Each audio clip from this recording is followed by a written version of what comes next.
स्वरूपे अवस्थानम योगः समाधि समाधि एव समाधानम योगः कर्मसु कौशलम समत्वम योग उच्यते योगो भवति दुःखः।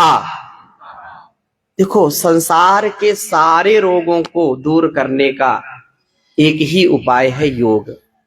इसलिए योग को समाधि कहा, और समाधि ही समाधान है। संसार के व्यापार में भोग की वृत्ति में रोग मिलेंगे, कोई संसार की ताकत बचा नहीं सकती। इसलिए योग करिए और कराइए, सभी रोगों से बचने का यह सबसे उत्तम साधन है। एक जन्म मां की कोख से होता है, 9 महीने मां शिशु को गर्भ में रखती है और एक उसको जीवन प्रदान करती है। कोई भी व्यक्ति यदि 9 महीने लगातार निरंतरता पूर्वक 2-2, 2.5 घंटे लगातार योगाभ्यास करता है, तो एक जन्म मां की कोख से और दूसरा जन्म योग से हो जाता है। सारे रोग उसके नष्ट हो जाते हैं। इतनी बड़ी ताकत इसमें है। तो कभी निराश नहीं होना, ये अनुष्ठान निरंतरता पूर्वक चलता रहे। बड़े से बड़ा रोग भी यदि कोई व्यक्ति हर ओर से निराश हो गया है, हताश हो गया है, कुछ भी नहीं है अब उसके पास गुरु का, ईश्वर का सहारा है, तो निरंतरता पूर्वक योग करे और यज्ञ करे तो उसका जीवन धन्य हो जाता है। लगातार करना पड़ेगा, कपालभाति लगातार करिए, कम से कम 500 बार भस्त्रिका प्राणायाम। कितनी बार? आप बोलते नहीं, बड़े अच्छे हैं, कोई टेक्निकल खराबी तो नहीं है? सब बोलते हैं ना, मौन रहते हैं। हाँ नहीं, ठीक है, मौन रह करके करना बहुत अच्छा है। सुबह सुबह मौन रहना अच्छा है। हम गुरुकुलों में सुबह 9 बजे रात्रि में मंत्र पाठ हुआ और उसके बाद मौन कब खुलता है? जब यज्ञ करते हैं, यज्ञ के बाद फिर मौन खुलता है। इससे क्या होता है? इससे साधना अंदर अंदर चलती रहती है। साधना से ही व्यक्ति का दिमाग ठीक रहता है, और नहीं तो संसार की वासना से उसका दिमाग खराब हो जाता है। इसलिए उपासना करो। क्या करो? तस्य वाचिका प्रणवा तज्जपस तदर्थ भावनम।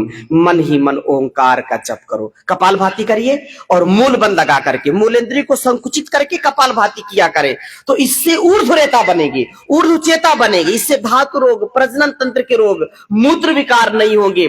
इससे पाइल्स, फिस्टुला और फिशर की समस्याएं कभी भी नहीं होगी। नहीं तो बहुत समस्याएं होती हैं।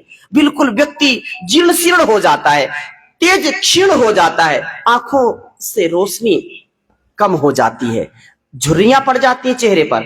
कपालभाति करने से चेहरे पर तेज आता है, चमक आती है। फेयर लवली लगाने से चमक नहीं आती। कुछ दिन भर लीपा पोती करते रहते, हम तो नाम भी नहीं जानते क्या क्या जो है लगाते हैं। वो बोलते हैं धूप में जाने की अलग क्रीम है। हाँ अच्छा, सनस्क्रीन। अरे घर में रहने वाली अलग क्रीम है, ठंडी वाली अलग क्रीम है, गर्मी वाली अलग क्रीम है। हाँ, ये सब ये माताओं को सब पता है। तो ये क्रीम से नहीं, अपितु योगा अभ्यास से ही हमारी ब्यूटी बढ़ेगी।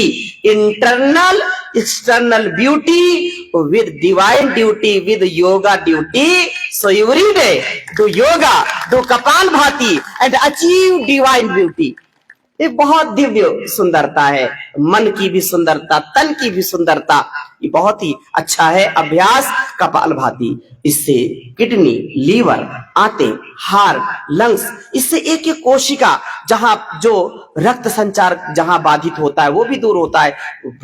अबाध गति से रक्त संचार होता है। कहीं कोई गांठ है, कोई पथरी, वो दूर हो जाती है। इससे आप निरंतरता पूर्वक करेंगे तो सारे गैस, अपच, खट्टी डकार, कब्ज जैसी समस्याएं दूर होंगी। इससे कभी भी क्रोनिक कोलाइटिस, अल्सरेटिव कोलाइटिस कभी भी नहीं होगी। और व्यक्ति संपूर्ण आरोग्यता को प्राप्त करता है। तो 1 सेकंड में एक बार,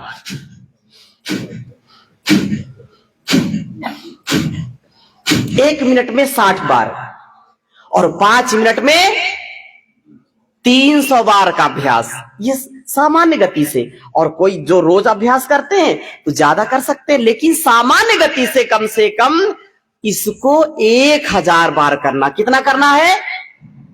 1000 बार कपालभाति आप 10 मिनट में, 15 मिनट में आराम से कर सकते हैं। तो 10 मिनट कोई लगातार कपालभाति करेगा तो कोई रोग उसको छुएगा नहीं, नहीं तो कभी कुछ तो कभी कुछ। याद रखना, हमारा जीवन उस परमात्मा का दिया हुआ वरदान है। ये गॉड गिफ्टेड बोलते हैं। क्या बोलते हैं इसको? गॉड गिफ्टेड है कि नहीं? आप किसी को गिफ्ट देते हैं कि नहीं? अरे आप बोलते नहीं, कंजूस है क्या? बोले स्वामी जी सुबह सुबह क्या गिफ्ट मांगने वाले हैं? गिफ्ट देते हैं किसी को, और वो जिसको गिफ्ट दिया आपने, उस गिफ्ट को आपके सामने ही तोड़ मड़ोड़ करके फेंक दे, उसको नष्ट कर दे, दोबारा देंगे क्या? बोलिए ना, नहीं देंगे। याद रखना, इतना सुंदर शरीर, इतना सुंदर जीवन उस परमात्मा का दिया हुआ उपहार है, उसका दिया हुआ गिफ्ट है। इसलिए इसको बीमार नहीं करना, इसको कमजोर नहीं करना, इसको कभी गड़बड़ नहीं करना, नहीं तो दोबारा मिलेगा नहीं। मनुष्य जन्म अनमोल रे, इसे माटी में ना रोल रे। अब तो मिला है फिर ना मिलेगा, कभी नहीं कभी नहीं कभी नहीं। तू योगाभ्यास में आया कर, गीत प्रभु के गाया कर। सुबह शाम ओ प्यारे बंदे, मन मंदिर में झाड़ू लगाया कर। कुछ नहीं लगता मोल रे, इसे माटी में ना रोल रे। अब तो मिला है फिर न मिलेगा, कभी नहीं कभी नहीं कभी नहीं। तो ये बार बार मिलने वाला नहीं है, बहुत अनमोल है। इसलिए योग के माध्यम से हम बड़े बड़े रोगों को, योग आयुर्वेद, हमारे यज्ञ थेरेपी, ये जो हम यज्ञ कर रहे हैं ना, आप सब प्रीति पूर्वक स्वाहा स्वाहा करके आहुति दे रहे हैं, इसको क्या कहते हैं? इसको यज्ञ कहते हैं, इसको देव यज्ञ कहते हैं, इसको अग्निहोत्र कहते हैं, इसको होम कहते हैं। कहते हैं कि नहीं कहते? और पहले बड़े बड़े होम याग होते थे कि नहीं होते थे? और जिस घर में रहते हैं अंग्रेजों ने उसका नाम क्या रखा है? क्या रखा है उसका नाम?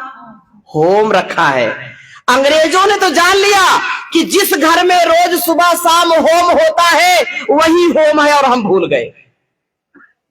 हमको अपने घरों को हाउस नहीं होम बनाना है। इसलिए एक संकल्प करना है कि रोज घर में होम करना है, रोज होम करना है। और ये जो इसमें घी की आहुति दे रहे हैं, इसमें जो पदार्थ डाल रहे हैं, ये रोगनाशक पदार्थ है। ये पूरे वातावरण को सुवासित करता है, सुगंधित करता है, सारे रोगों को दूर करता है। जिस घर में रोज यज्ञ होता है, हवन होता है, उस घर में कोई रोग होता, उस घर के लोग परेशान, उस घर में नकारात्मकता नहीं होती। इसलिए रोज यज्ञ करना। रोज नहीं कर सकते तो सप्ताह में घर भर मिलकर के यज्ञ करना। कितने लोग करते हैं रोज? एक बार हाथ उठाइए। कई लोग करते हैं, एक बार जोरदार अभिनंदन करें इनका। और जो नहीं करते एक बार हाथ उठाइए। जो नहीं करते उठाइए, तो इनके लिए दुगना ताली बजाइए, क्योंकि अब करना है।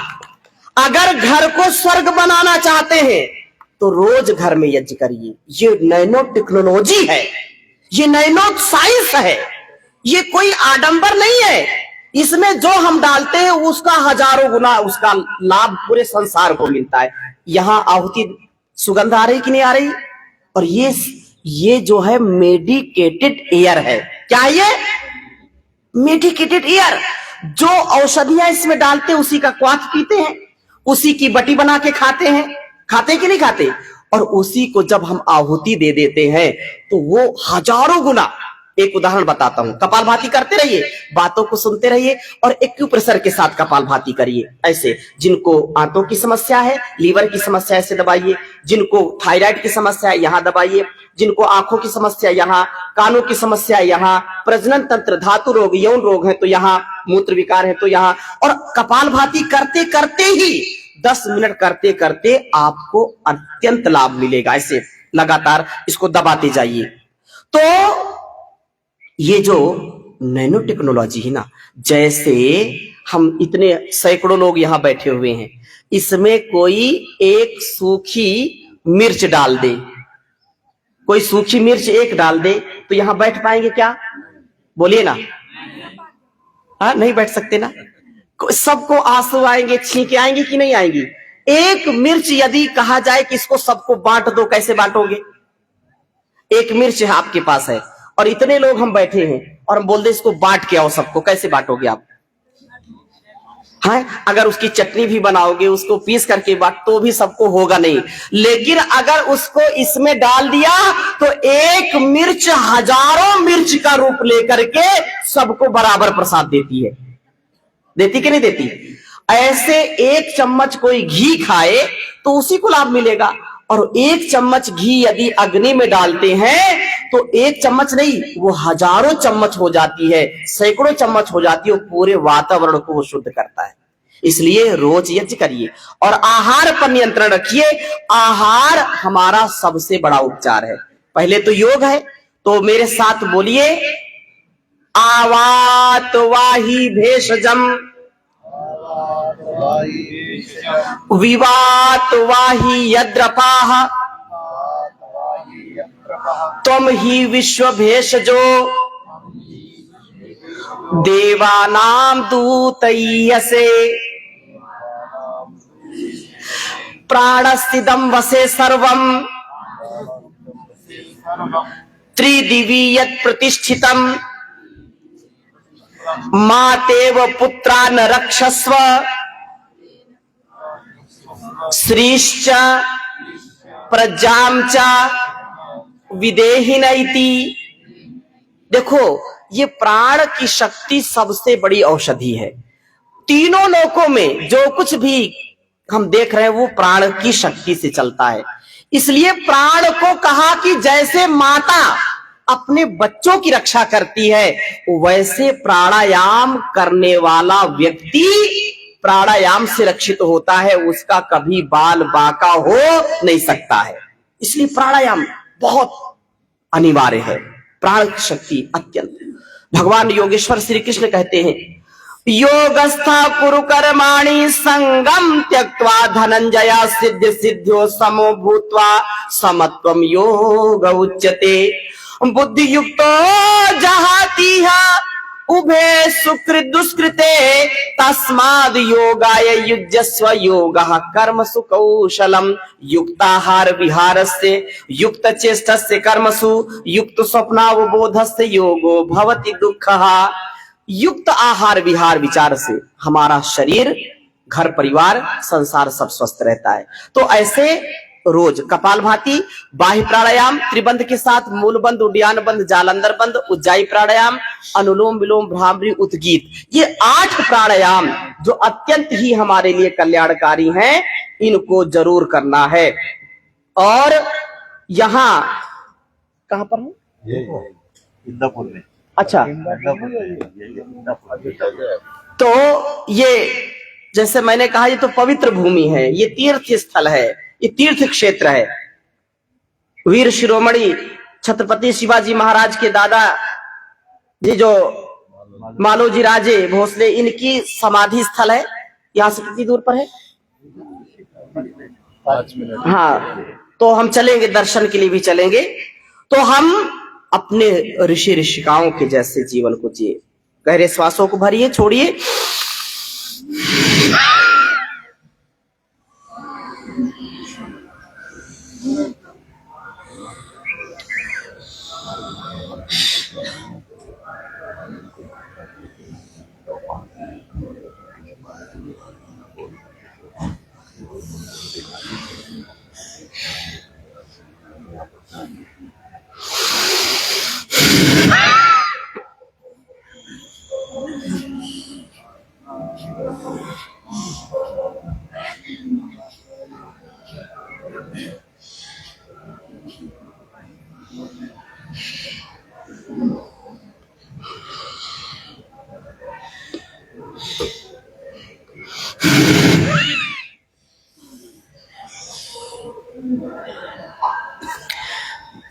त्रिबंध के साथ 3 बार 5 बार ऐसे बाह्य प्राणायाम और अग्निसार क्रिया, नौली क्रिया भी कर सकते हैं।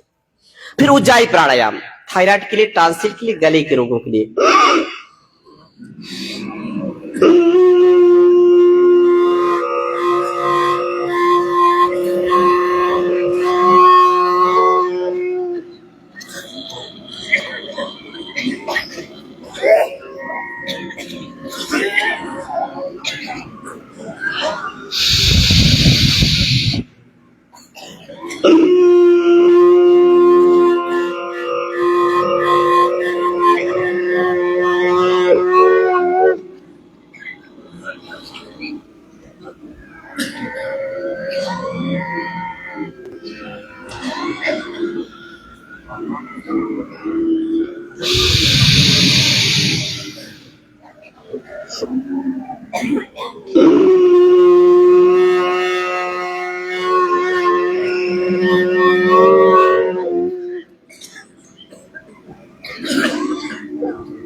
गले को ऐसे मालिश करेंगे, लार को निकल जाएंगे।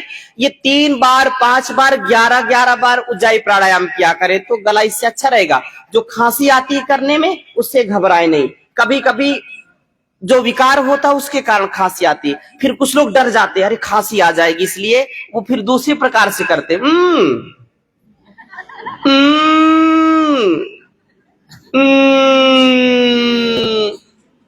ये रॉन्ग मेथड, ये इसको नहीं करना। पिपानी बोलते हैं, पिपानी बजाते हैं। अच्छा, तो इसको नहीं करना। आइए अनुलोम विलोम प्राणायाम करेंगे और गहरे गहरे सांसों के साथ करेंगे और संकल्प लेकर के कि मुझको एक बार भी रोगी नहीं होना, एक बार भी मुझको परेशान नहीं होना। अपने आप को संभालना है, अपने आप को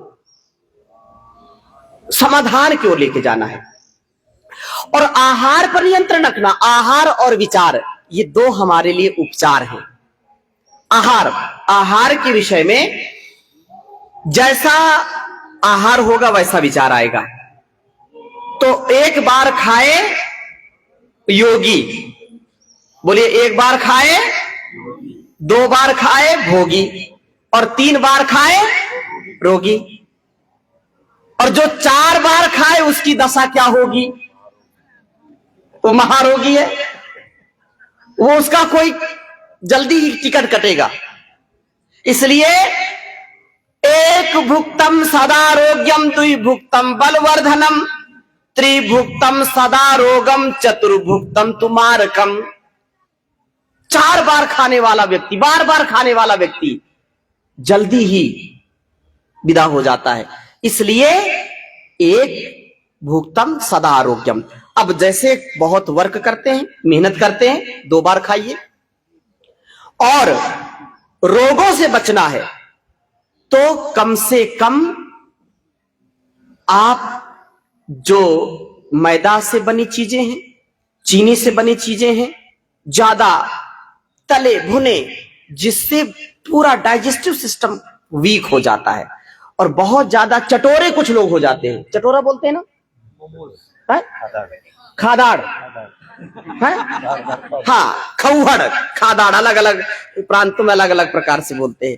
तो चटोरा चटोरी, अब तो क्या है कि बड़े बड़े शहरों में आते जाते रहते हैं, तो चटोरा कॉर्नर बन गया। क्या बन गया? चटोरा कॉर्नर है। हाँ, जगह जगह क्या, चाउमीन, पिज्जा, बर्गर, मोमोज, कोकोज, इतने, हाँ, ये सारे शरीर को बर्बाद करने के ढंग है।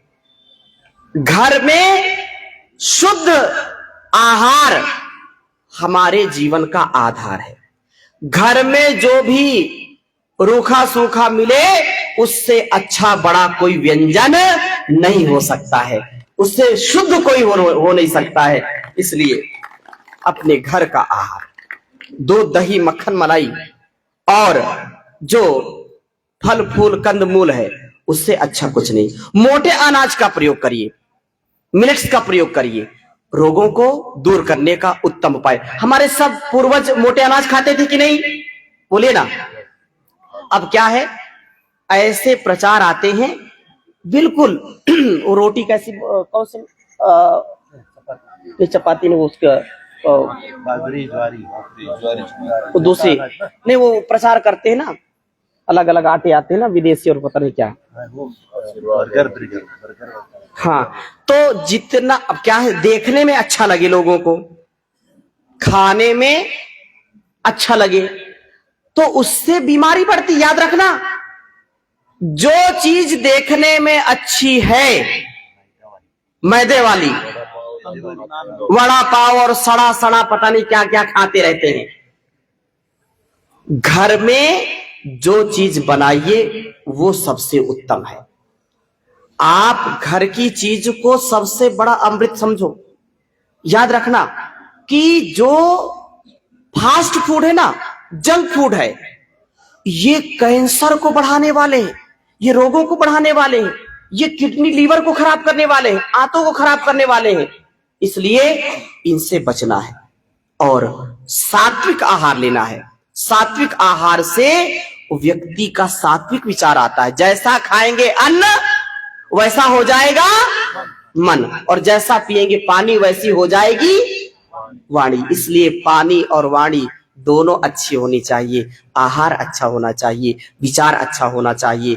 ये हमको घर घर अपनी सनातन पुरातन ऋषि परंपरा को पहुंचाना है। हमारे सब ऋषि मुनि शुद्ध आहार करते थे, कभी अशुद्ध अभक्ष आहार नहीं लेते थे। आहार शुद्ध सत्व शुद्धि, आहार शुद्ध है तो बुद्धि भी शुद्ध है, आहार दूषित तो बुद्धि भी दूषित। इसलिए आहार पर विचार करना, आहार जीवन का आधार है। तो ऐसे अभ्यास करना। आइए भ्रामरी उद्गीत का अभ्यास करते हैं।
उद्गीत प्राणायाम।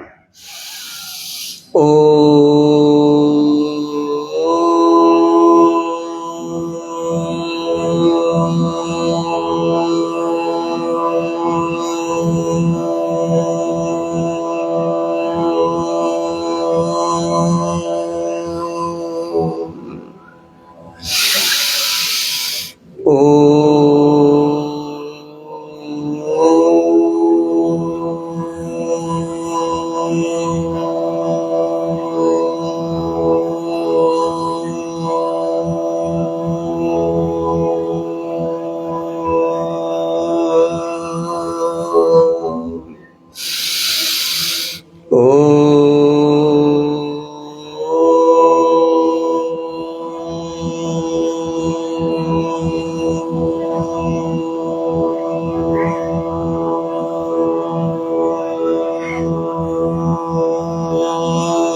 मौन